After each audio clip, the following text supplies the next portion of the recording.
Welcome back to the show, everyone. And today we've got returning Barry Littleton. Barry, how you going, mate? Pretty good. How you doing, Pete? Good. It's really good to connect to you again. It's been a few months, I think, since we've had you on the show, and we haven't talked for quite a few months. We do keep in touch on Facebook. How's things been? Pretty good. Pretty good. Staying aware and noticing some different things, especially since coming forward and talking as far as awakening goes. I'm seeing some things. I'd say it's positive for the most part. Definitely positive. And I didn't imagine it would actually be like this. You know what I mean? Really, when we talk about the shift that's going on and the awakening, really, what does that mean? Well, How well is that? this is yeah, that's a very good point, and that's what I want to go into to start off with. Now, just so everyone knows, we've had lots of activity happening here in Melbourne, lots of footage, lots of daytime stuff, and we even had a CE5 event lately that started in the daylight, and we had stuff going on there. Now, this is what it's about, is connecting on some level and setting that intention. But what Barry and I was talking about before the show, and I want to go into, is it's not just about the lights in the sky. And I, more than anyone, love filming them, love showing the crafts to people and getting them to connect and have their own communication going on. But that's what it's about, is the communication part, isn't it, Barry? Because you've seen a lot of stuff yourself. You've had a lot of experiences, but like we're saying, like the crafts and all that are amazing. It's fantastic.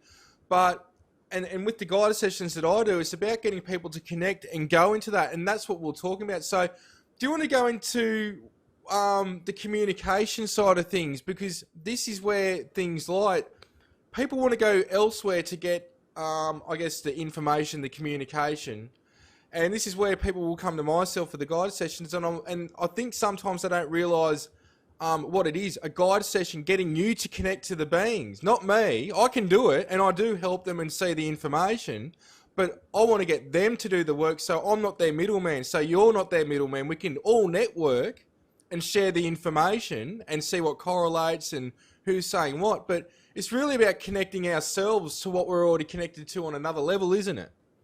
Yeah, absolutely.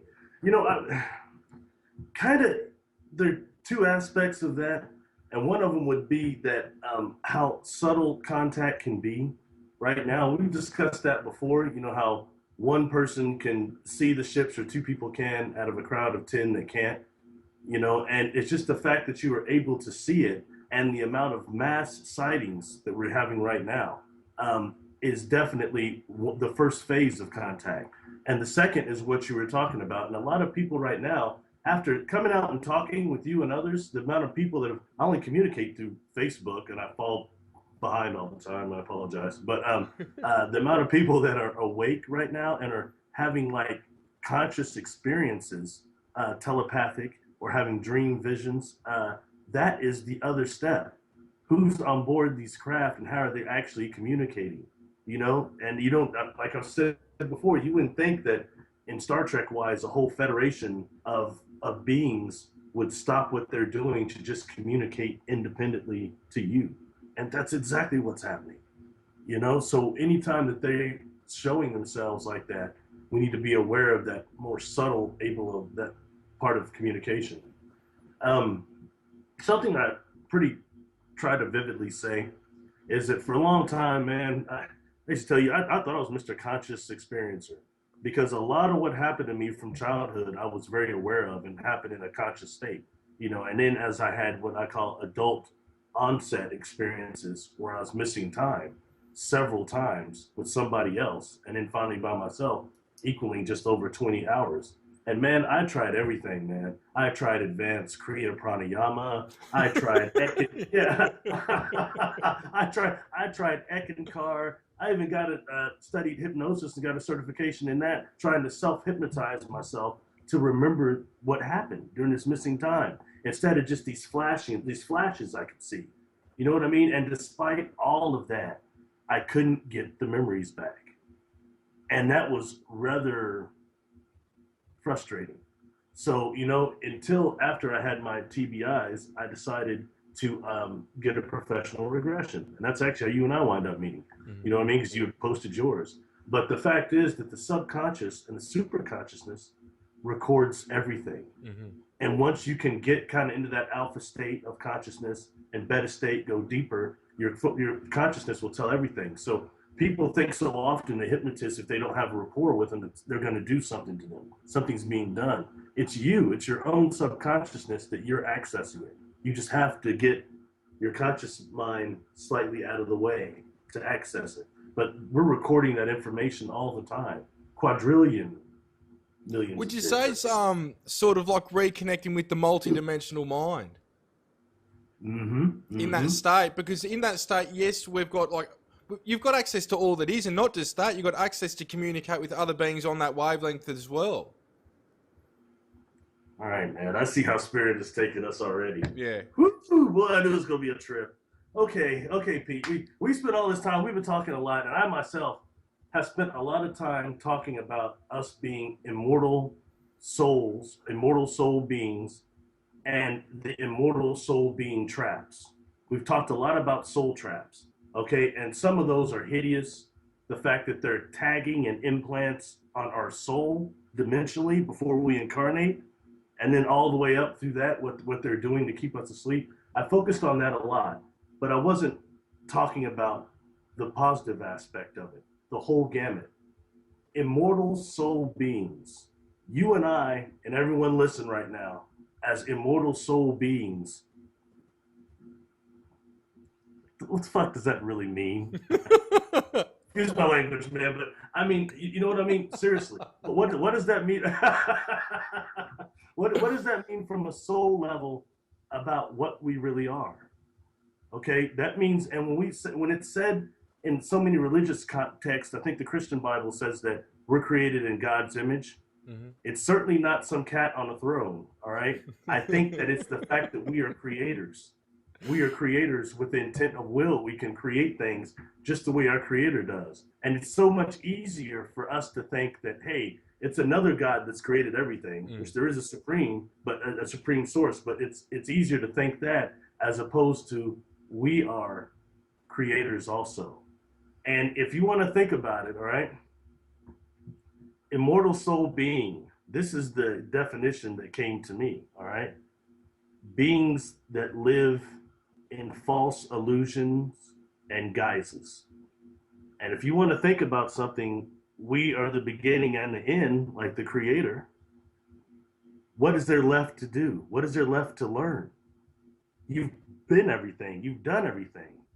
Okay? And it's like playing a game that you know the end of already. And if you think about it, we've all played hide and go seek. Mm-hmm. And after the first game or two of that, you always knew where everybody was hiding, but you still did it anyway. You still went through the game anyway.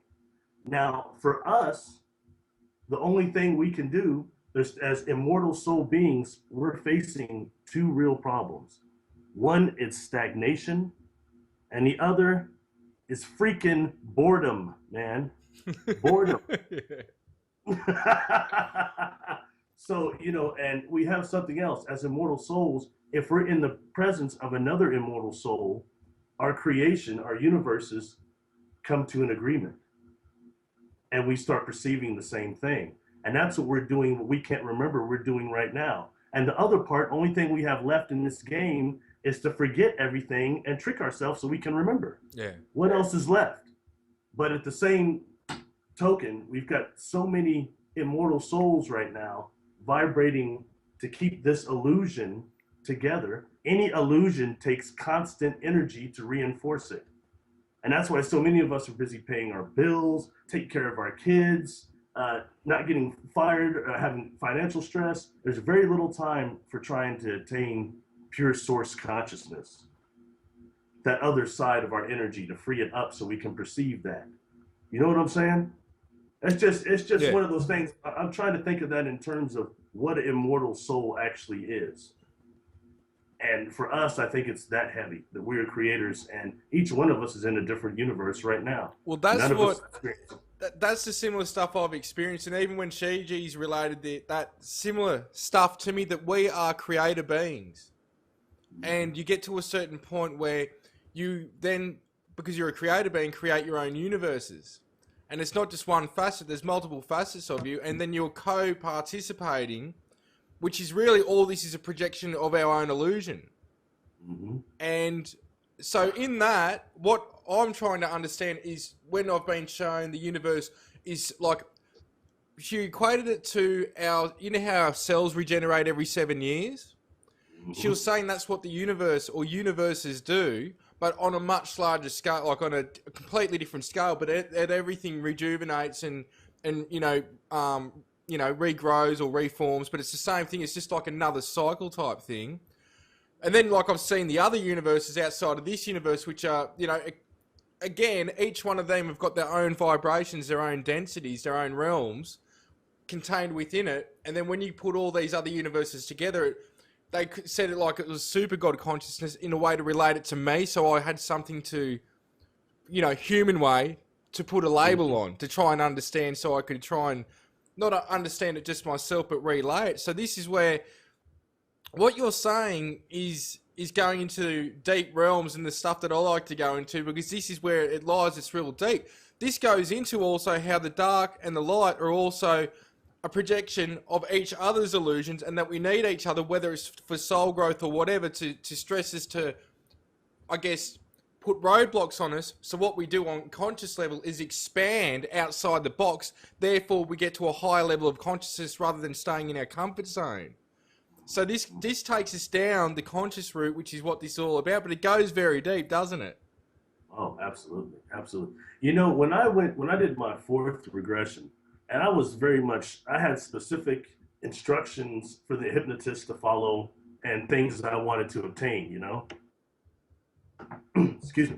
But so she knew exactly in that way where to guide me, what to go, what I was trying to obtain. But for my fourth regression, there was no one else with me when I had this missing time. So that time I didn't have that comfort of knowing I wasn't insane or something, But what winds up coming out of it is I'm telling her, I want you to take me very deep, down to I want you to take me down to delta, down to theta, you know what I mean? And she did do that, but I couldn't remember the regression itself when it was over, let alone the what happened during the missing time. It's on the tape and everything. But what winds up happening is I began describing creation. And during this regression, what I wanted was to get the names of the beings I had encountered, and I wanted to get more specific technicals on the technology I saw. That's really what I was looking for. And what's happened inadvertently, I'm talking about the creation and about our creator starting off as a singularity, and through the first act being through loneliness, the first was a birth of souls. And what I saw them coming out was as waves. And that's interesting because I kind of can corroborate that with Mary Rodwell, or is it Dolores Cannon, that talks about the waves of souls. And that's what I've seen that too, yeah. And they describe it as souls coming here and star souls coming here to this planet. But I'm seeing something different coming out of our creator. Bigger, creating all the other stuff within itself. Yeah, each wave. And in the first wave, the beings, each one of these beings are creators. Okay, each one has a different configuration pattern of light. Seen it. Okay, and then you've got one, I think especially, that says, I can create more than just my own universe. I create a couple. And they create the planets and everything. Yeah, and our creator has given so much of its creative force to us that I'm him now. I'm it now. I can create more than y'all. Just what you said quickly, you talked about light and the light structure. Was it what I would say the geometric type light? Which light? Well, you talked about a light just then, how one of the beings that came out of this, types of beings were light and geometric, or light, the structure of lights, souls. So yeah. Yeah. Patterns of light that seem to be held together by ectoplasm. Yeah, that's what it appeared to be to me. And I mean, it doesn't go exactly what we've been taught, but it's what I saw, And it's a matter of how many waves came out of the creator. I can see the wave I'm on, but there's other waves that go back. Do those waves go all the way back to materiality, to material physicality? I mean, I don't know. You know what I mean? All I know is I can see the first ones. And when you think about the souls I'm seeing, okay, that's enough to where, good Lord, no wonder there's bubble theory.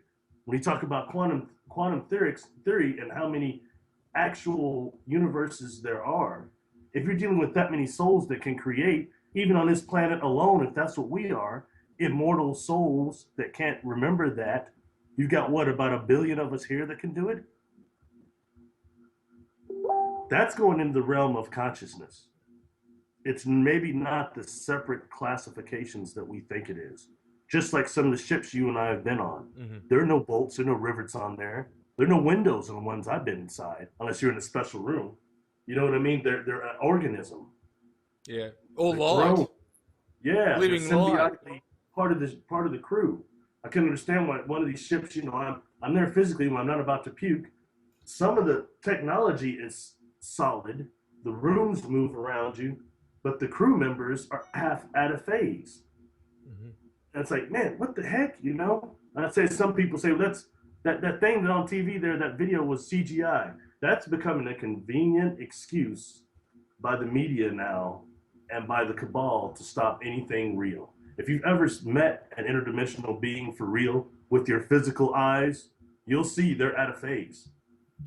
Well, that's what I was talking about with you before this, in terms of, you mentioned the Wangina and how I've seen them. So if the way I can equate this to people watching or listening is, the static that you see is energy. Everything's made up of energy, and I've got it that bad that I used to wear glasses. And people that know, when we're sky watching, I've got to wear glasses. But if I haven't got them on and I know where the crafts are, then I go and get the glasses. They're there, but it's because of that conscious connection. But if you look in the static and you almost do it like a, the third eye things, or the eye images where you sort of go cross-eyed and you see the image, 3D image pop out of the picture or whatever it is. If you can do that in energy, when you see all that static in the room, that's how I see a lot of the stuff, unless it's wispy where it's starting to materialize more, or again physical where it's full-blown physical like me here. But I've seen the Wangina and these lizard type, not reptilian, but I was saying they were more like stick figure lizards, and you see them pop out of this. This is where this stuff, like you're saying, is everywhere, and people just aren't picking up on it. They're expecting something, and again, yes, I've had physical experiences. I've had stuff where they're as physical as this frigging cup in my hand, and they've touched me.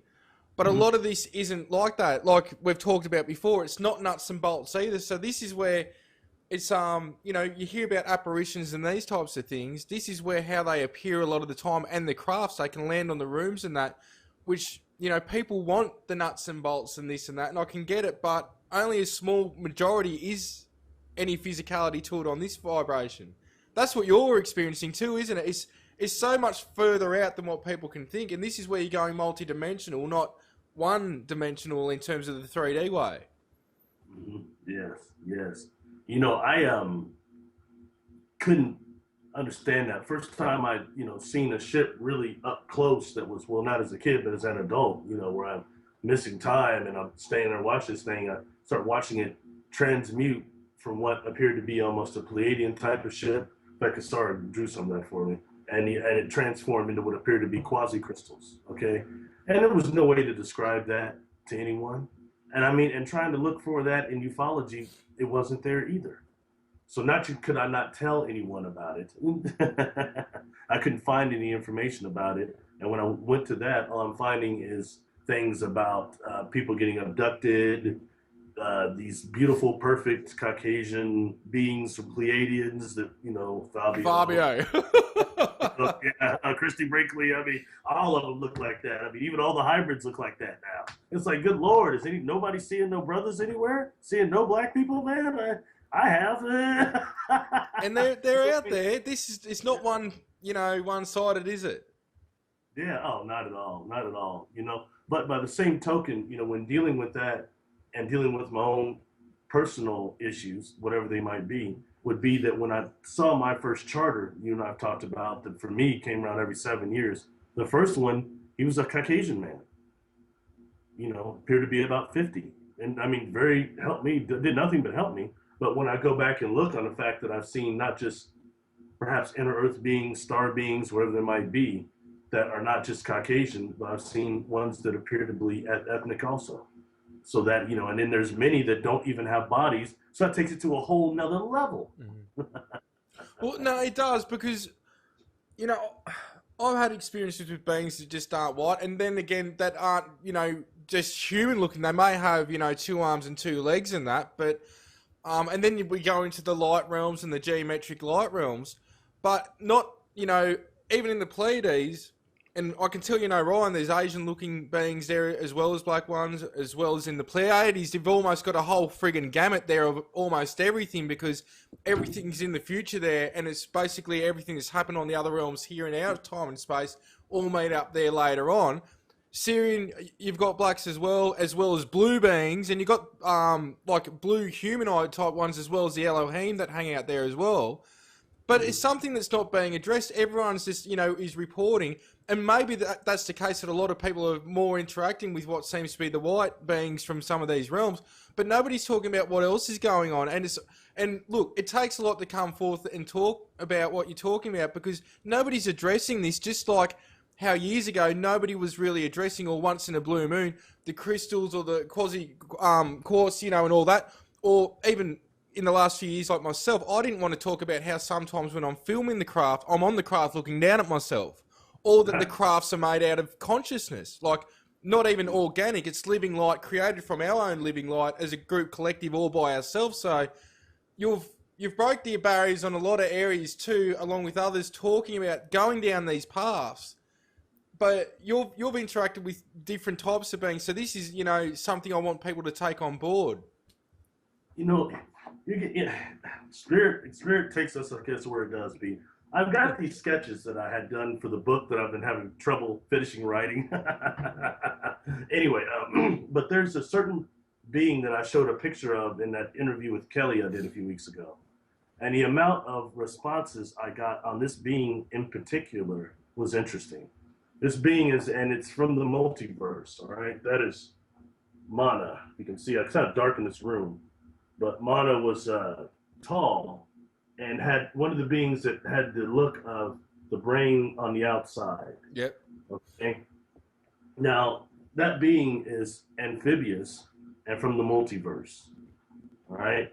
Now, in terms of that, I'd say that the reverse brain thing kind of seemed more like a cross between an aardvark or armadillo armor. Yeah. And fish skin, fish pattern skin.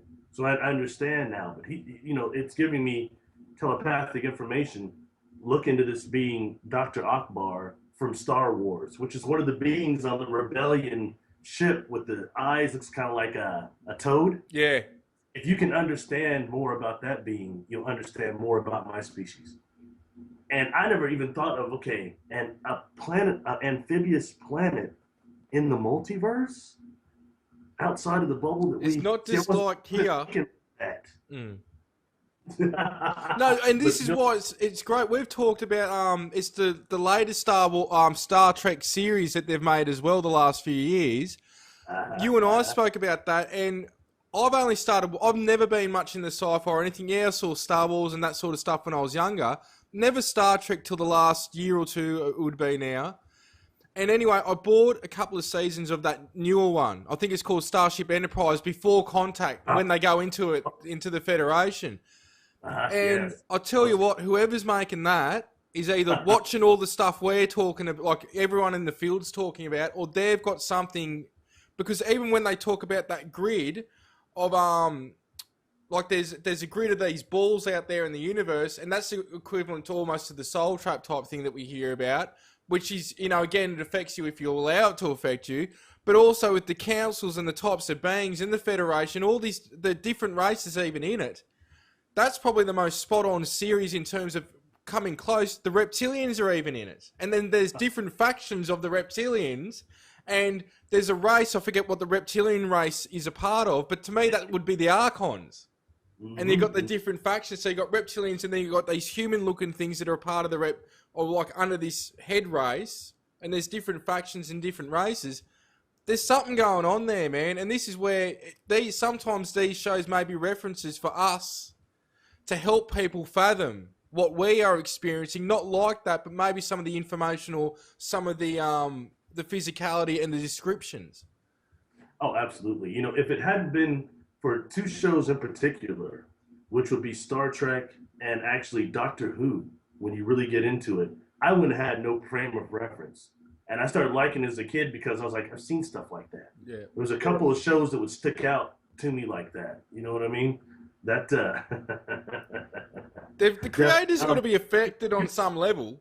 You just spoke about Star Trek Enterprise. Mm-hmm. There's one in particular on there I advise you to watch. I think it's called Time Shift.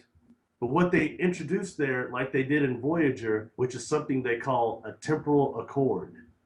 Okay, and what that is that a part of the Federation that's hundreds of years in the future, all they do is try to correct temporal incursions. And the guy will be on the ship and hanging out with the captain all the time, like kind of like a yeoman or something. And then he'll take him in the cabin and he'll have a certain type of iPad that he'll show everything, the different timelines, and he'll say, I come from right there. And he'll start saying how time is curved. I mean, there's so many things there. Most people don't pay attention to, really, in Doctor Who. The TARDIS, and they're saying it more nowadays, the TARDIS is alive. It's organic. It grows. It grows until it dies. In fact, it dies because it grows too much. That's things there. He has a symbiotically connection with it. Symbiotic isomorphic controls. See, people aren't really paying attention to a lot of that information. And I've seen ships that are being built over wormholes. They're being grown over micro wormholes, I think, to be honest. You know, and that's why some of the engines are that living light. That's what they're harnessing there. It's, you know, I couldn't understand at first. I had to learn more in this dimension. But there's so much, you know, similar stuff in terms of even the public domain. So yes, we've got iPads and all these fantastic devices and technology. But if we even look at this stuff, for example, I saw a documentary with David Adair, who apparently he's got all these great, you know, credentials, and he helped create, I think, the Navy nuclear motor for one of the submarines, and he won, you know, these awards from the US, you know, Air Force, I think, creating things at a young age. He was building full-blown friggin' rockets at 12. I met Stephen Hawkins when he was young. The documentary is well worth watching. I think it's on the UFO TV channel. I own it here. But he talks about how, in later in it, I think it is, how one of the universities, and I think this is in the mid-2000 area, they were working on technologies to put blockers on the firing mechanisms on some of the, it might have been a jet, I think it was, because even if you thought, with apparently the technology from my understanding, if you thought the fire mechanisms from the helmet or whatever would fire the friggin' missile or whatever, or the gun. So there's technology that they're working on to block that, because obviously there was some mistakes. I think he says something like, you know, if a pilot comes home, finds his missus sleeping with somebody else, he's got to go back to work. He's not in a good mood. And you put him in charge of one of these devices, the thing could probably, he doesn't say this bit, but, you know, obviously the thing could probably go haywire and shoot the crap out of a lot of things. So they've had to create a device to put a blocker on these as well. I'm not sure how it would work then, whether you do it manually, but this is going down the route of that is a form of symbiotic technology, because it's whatever the craft is doing is connected to him. Now, whether the craft is alive or AI, probably AI, some type of AI. Say that. I knew it. You know what I mean? There's that connection. I'm AI. I knew it. It's taking us the whole time to artificial intelligence. Sorry, I didn't mean to interrupt you. Well, I just wanted to point that out, because this is even something in the public domain. That's why I'm bringing it up. It's not like you and me are just pulling this out of our asses. That's something that people can actually go and see, or you know, maybe research themselves. You know, there's a couple of things to talk about here. Let's bring this up, because it's something I've been focusing on a lot right now, and that is self-activating machines. So, and when I look at hardware, when I look at computer systems, the best ones on Earth here we seem to have, they all have a software and a hardware component, right? Most of them, currently, even the quantum computers, right?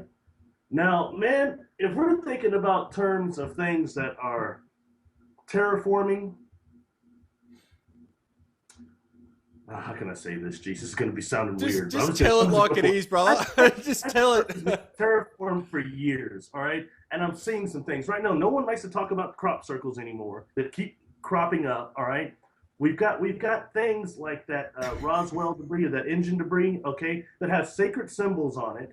If it's in a certain energy field, it starts creating anti-gravity. All right, so that's telling you that's self-activating machine. A lot of these drones that we're seeing for like one day in like 2007, I think it was. One of them's called the Chad drone, and the other one's called the California Bay drone or something. But they all, when they start enhancing the tails of those, they've got sacred symbols on them. It look like crop circles. All right, self-activating patterns.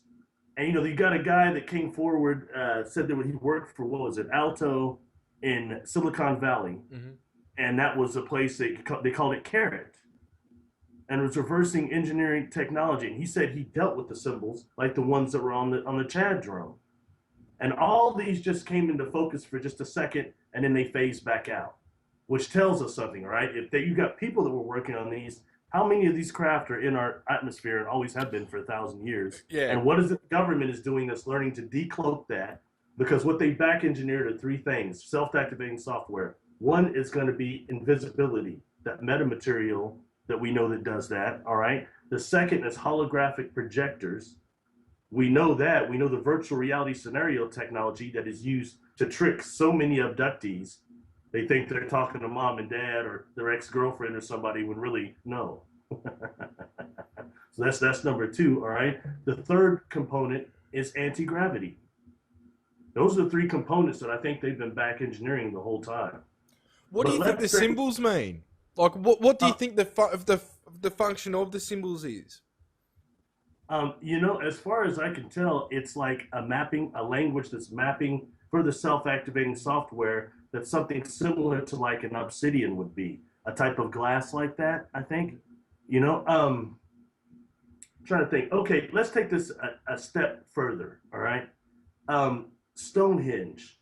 I found out something about Stonehenge, and I think Lubunki Tempe, I was having a problem saying that word.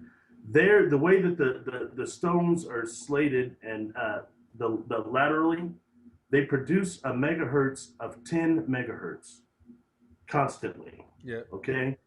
Now that's the same frequency as the alpha states of the brain, of the human brain. And if you want to talk about software and hardware, I think maybe some of these ancient sites we have are the hardware, and the crop circles are the software, self-activating. I've heard that they were for time travelers. Some of these are marking entry points and exit points for time travelers. That's us 40, 50,000 years in the future when our DNA is burned out and they have to come back here for some reason. All right. I've heard that too, and some of these orbs seen in the crop circles are actually the time travelers, which is us. Just food for thought. I'm not telling anybody any of this is correct, but these are things that need to be acknowledged. Self-activating machines in our atmosphere. I myself have been on ships where there are symbols, and I didn't understand it. Like, for example, this one right here is an Andromeda Council member, okay? And if you can see him, he's got a blue device in his hand, or a crystal device in his hand. She did that pretty well. Christine Dennett did these for me. But it looks like fiber optics coming out of it, and each one of them had one of these in his hand. And man, these guys are little. They're like 2 feet tall, man, okay? Anyway, but these crystals have the fiber optics coming out of them, but also have symbols on them. Weird symbols I didn't recognize. So that's some type of self-activating technology there as well. I'll tell you something, just what I remember. The same, I'd mentioned David Adair not too long ago. He mentioned on a radio show, I think somewhere, in the late 2000s area, I can't remember where, Dr. Greer got him to go into, I think, a Congress meeting type thing. And he said he actually went there and this and that, and Greer wanted to sort of save him for later on when there was another hearing or something. I'm not sure what it was, but it was looking into the UFO subject. Anyway, somebody brought up the symbols, and I don't know if it was a Roswell craft, like you were mentioning on the I-beam, how there's the symbols on it. He said when he was in one of these, like basically in the engine, which was the size of a friggin' Greyhound bus, which would look like two octopuses having sex, and it shimmered on the outside when he was walking over it, and then later on it was like tornadoes when he was pissed off. I think Oppenheimer might have been there. I'm not Oppenheimer. No, it wasn't Oppenheimer. It was somewhere else, or someone else that was part of the Nazi agenda when they came here with paperclip. But anyway, the moral to what I'm saying is the point, not the moral, but the point of the story is that he said he's got a photographic memory apparently, and the friggin' symbols, he said he could draw them out and remember them, like every single symbol. And he said that the ones that he knew of anyway, what he realised they were basically serial numbers for the parts, because he said they'll reverse on the opposite side or on the same part that was on the other end of where the engine area was. That, like, so it was the same symbols, but they were done like in a mirror image or backwards maybe. So not saying that's definitely not saying that's what all symbols are, but I just don't know if that would have made. I'm just getting told to say this to you. That's why I'm saying it. Well, you know, a lot of times, like even like the carrot documents themselves, you can see some of the carrot documents, what he provided as self-activating software patterns, some of these designs on like the Chad drone. You can see a couple of them are on there. Yep. And and I try to look at them and how they were traced. They're so intricate. It's like, my Lord. But if you're thinking about, you know, dealing with type of technology that doesn't have bolts and nuts like stuff here, but is done in gravity, anti-gravity, and done with that type of technology, you know, it's a whole different symbiotic type of language. And I'm starting to wonder something myself. How many people that are doing all this star language, the ones that are legitimately doing it, like even like Soul, how many of these symbols they're making will match up with somebody else's that are going to be activating? Because a lot of these symbols, like the one from the carrot, they say when you start designing them, you start drawing them, even on the paper themselves, the anti-gravity function starts to work. That means just even on drawings itself. I heard a few people saying that, and I was like, oh, that's bullshit. But, you know, now I don't think so much. You know what I mean? And maybe that's part of, and that's just the next step of technology for us. And then you have to incorporate the organic component. You know, something that not many talk about a lot is the organic component of these ships. Like somebody said, like the inside of one of the ships she was on, what was it like? I said, to me, it was like the inside of a mushroom. We have things here called... and I've seen similar stuff too. It's either stuff like that, or it's like a white projection room for me, where it's like, you know, like everything's just white, or everything's light. Like everything's structured from light, and if there's physical stuff in there, that's a hologram or a projection. I don't know. There's a few types I've been, or you know, it's just made out of consciousness. Like it's see-through, it's transparent, and it's created from us that are on board. So, but the mushroom type scenario, I've seen similar, and some people even say like a mother of pearl shell effect. But the mushroom thing is brought up a lot. Well, you know, it led me to really look at what the structure of a mushroom actually was. The ones that don't contain all the psychosyllabic. But, you know, actually the top of them looks like what? You remove the stem, they look like a saucer. And there's nothing that says that type of fungus can't be grown in space. Well, it somehow travels from space. Like, or not travels from space, but Terence McKinnon was talking about that connection there. The spores.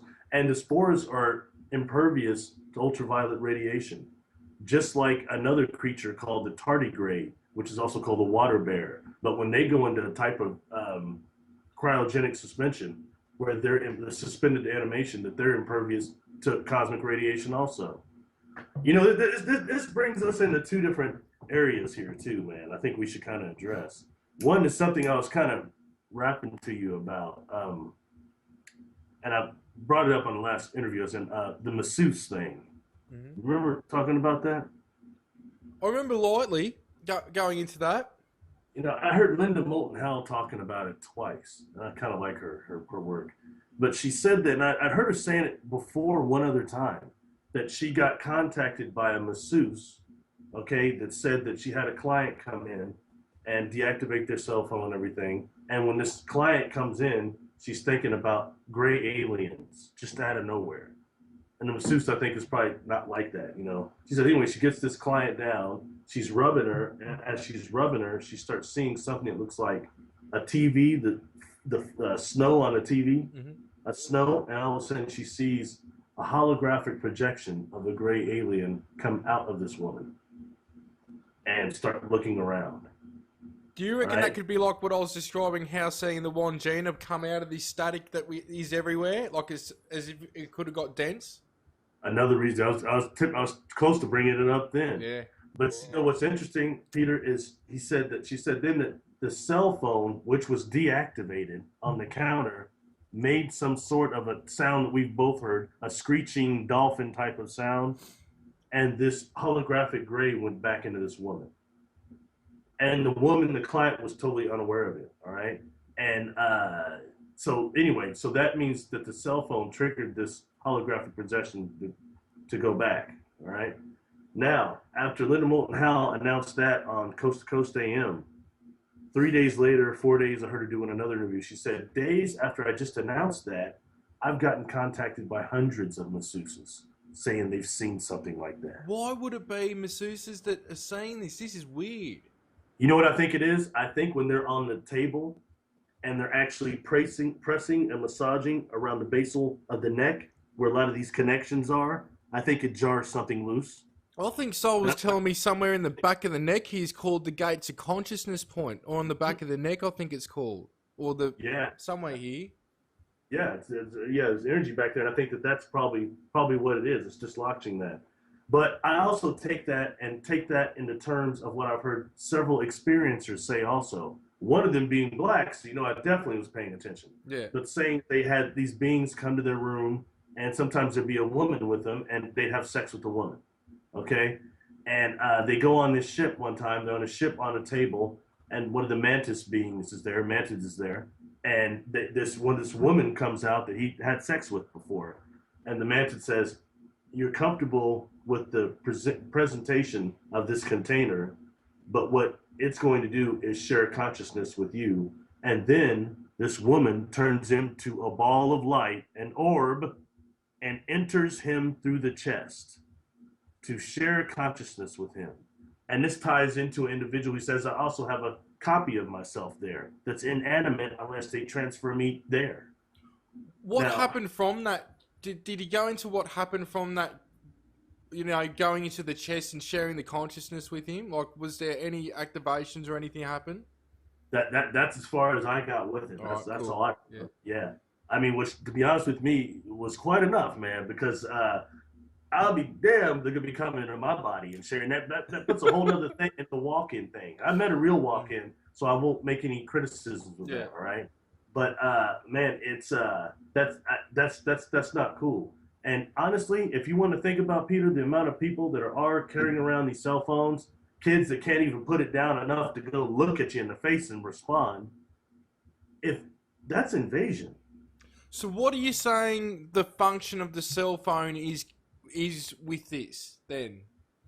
It's capable of producing some type of a scalar frequency that's probably aiding. And what this woman said, that the masseuse said, that when the cell phone made this odd sound when it was deactivated, it's like it was like telling this being, hey, you're out of your cage, get back in. You know what I mean? I've got one here, and I could be carrying... Like, seriously, it's seriously when we look at it, like, and we're talking about it, because I'm taking this serious, and I've been a follower of Linda's work as well. And again, like, we'll talk, I don't get to do much research anymore between doing the centre and clients and all that. I'll watch the odd show when I can, but, so this is really informative, and I remember you saying something about this. So basically, the mobile phone, if it's producing that type of frequency, it could harbour and house. And if we look at how this is connected to the cell towers and everything else, it could create a network, a global network, along with the satellites, of a system for these things to be popping in and out, and using these as a way to get to people that are, pop up in the home or whatever. Though obviously cell phones haven't been around for forever, so there's, but this is something else, maybe different type of grey we're talking about as well.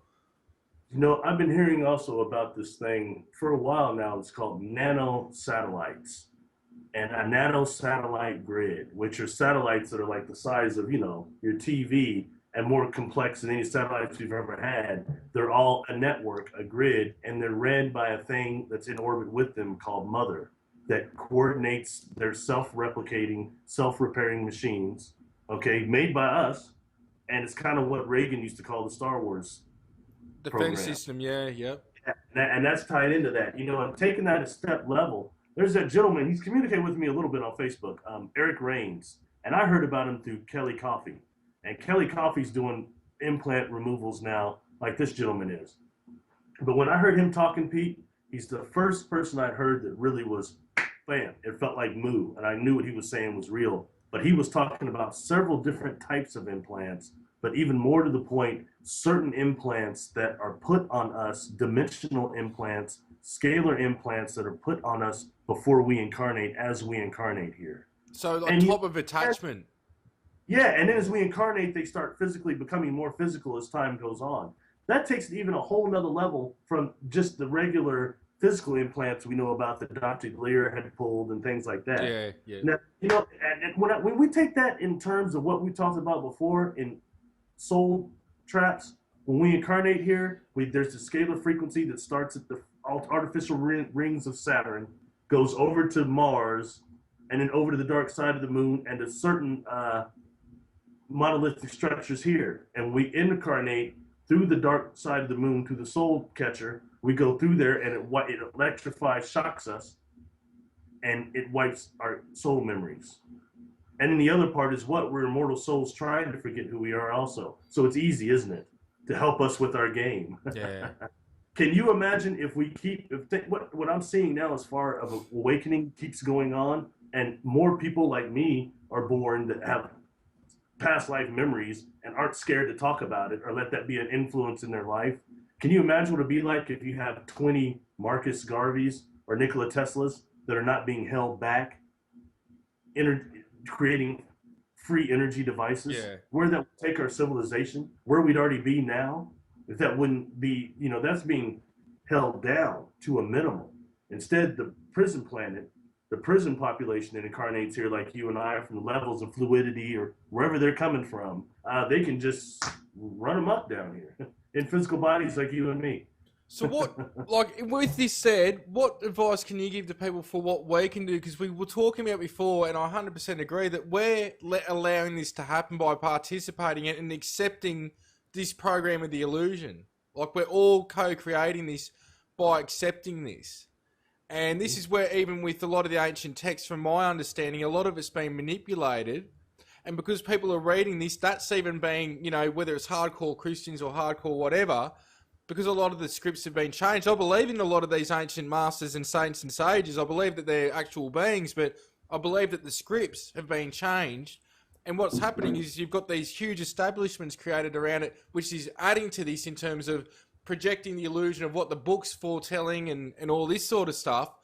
And then, you know, we've got stuff going on now. They're trying to make it so you don't get government benefits, or your kids can't go to school if you aren't getting friggin' immunisation. You know, all this crap's going on, and everyone's accepting it. This is the problem. Everyone's accepting it. And this is where we all need to go. It's like me. I'm getting no help from government assistance, yet they're saying I couldn't even work more than 16 hours a day. I'm able to live now off 4 clients a week on average, and I've stood up and I'm not putting up with their shit. And this is where I'm saying, I know that people are programmed going, I've got mortgage and I've got this and I've got that. Yeah, but this is more important. And if you can make a sustainable, get along living and get out of that system, we don't own anything we've got. We own our cars, we don't own our home, but we're making it so that's how we're doing it. We're not standing up to that. We're not eating their GMO crap. Everything we get is organic. Things are a bit more expensive and hard, but we're trying to do our part to go, look, we're not adding to your system. If anything, we're detracting from it. So what I'm saying is, what advice have you got on whatever level for people to take their power back and go, you know, I want to start running my life here rather than co-creating this bull crap with the rest of society, with the news and stuff like that, which is a really big hypnotizer in this illusion.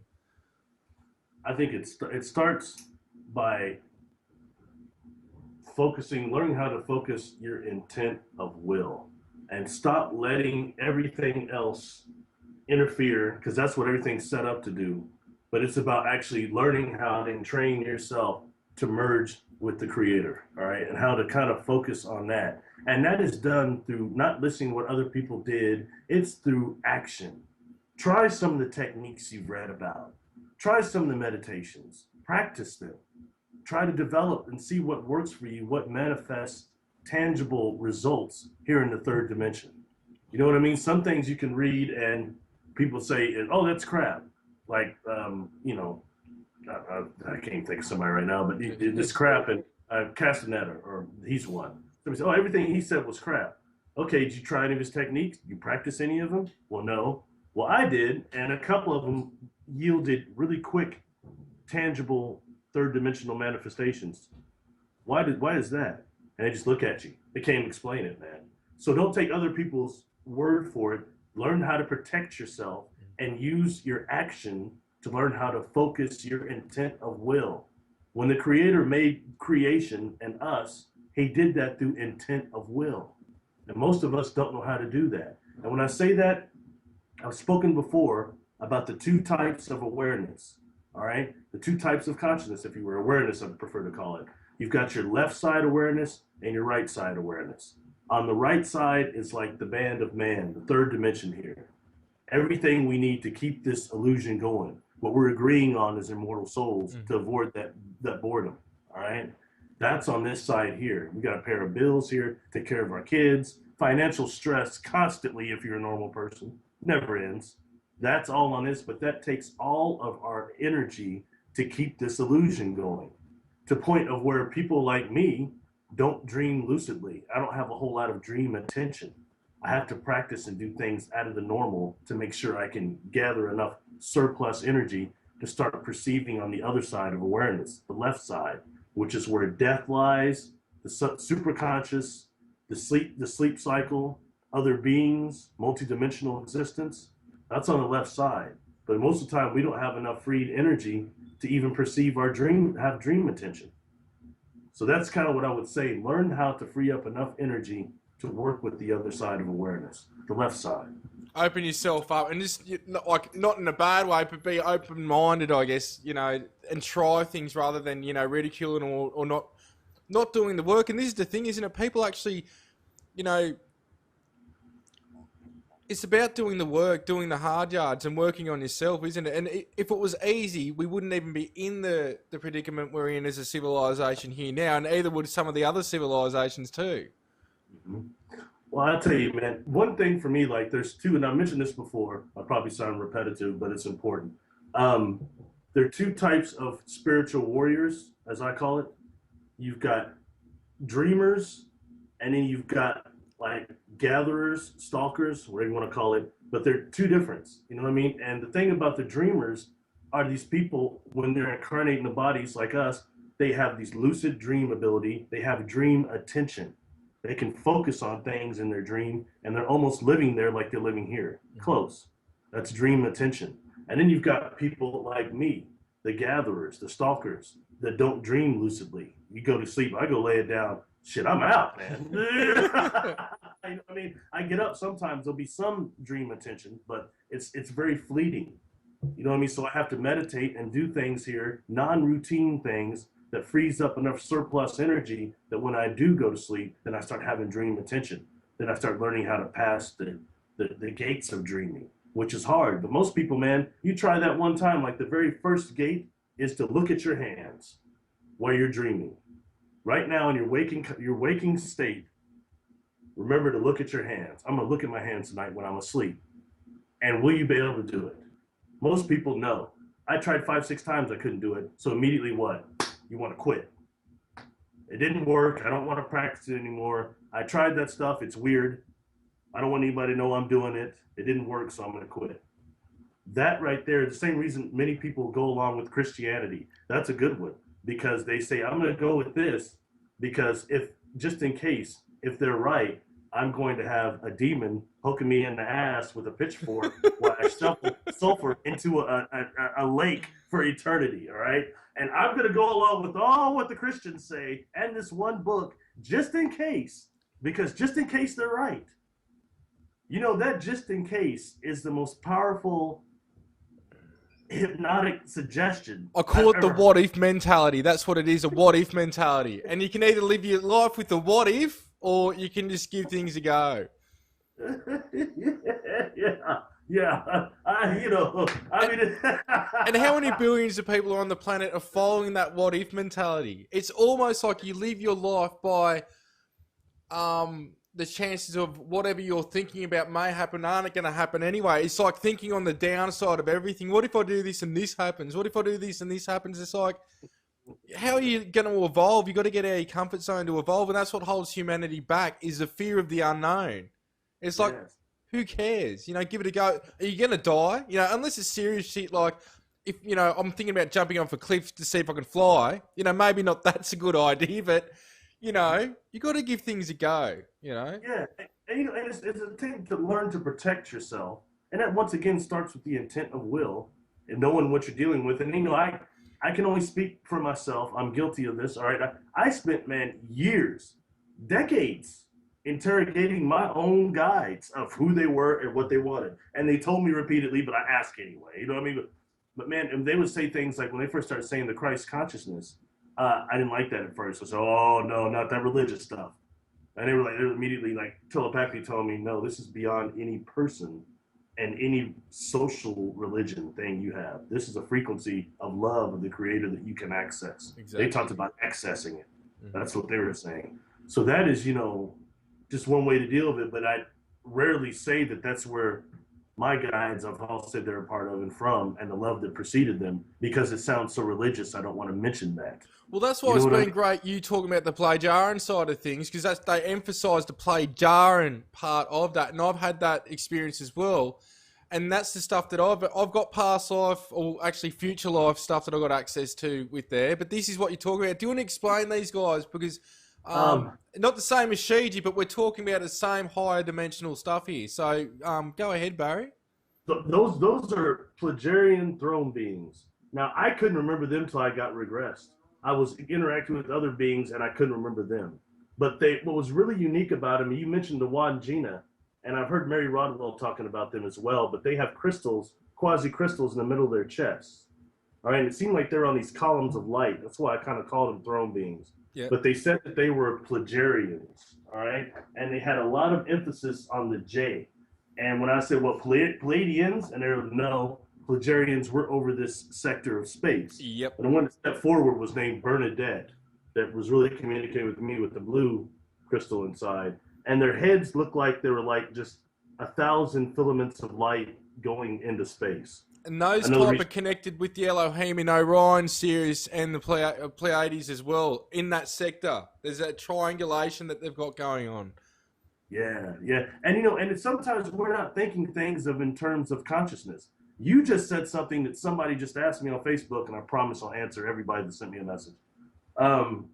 He was saying, do you think that how much of us is us looking at us in the future, or future self looking at us in the past?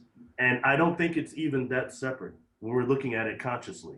I've had to come accept that my first guide that was coming forward to me, and as a kid, he would show up sometimes when I was playing alone and build little dams with me to stop the water from running. And I thought he was a kid because he's playing with me. But I didn't realize, okay, no. This until one day he shows me to be, he's insectoid-like. And I really realized this could even have been me coming back. And we don't know because we don't understand consciousness or what we are as immortal soul beings. Real quick. Yeah. The immortal soul being thing. A contrast that I have, to get kind of geeky, is Star Trek once again. An immortal soul being, a being of false illusions and guises. Now you have a being on Star Trek named Q. And Q snaps his finger and creates basically a being that can take energy and matter to create space. I think that is us, and we can't remember it. There was another one where the Captain Picard, the old man, they pull up to a planet that had been devastated by some big ship, but there's 1 acre of land on the planet with this old man and his wife in there. They're dancing all the time. You remember that one? Yeah. At the very end, he says he destroyed the whole species. that invaded there, not just one. He said he destroyed them all. And he said he was immortal being from another galaxy called a Dowd that lived in immortal, false surroundings and illusions. I think that is us.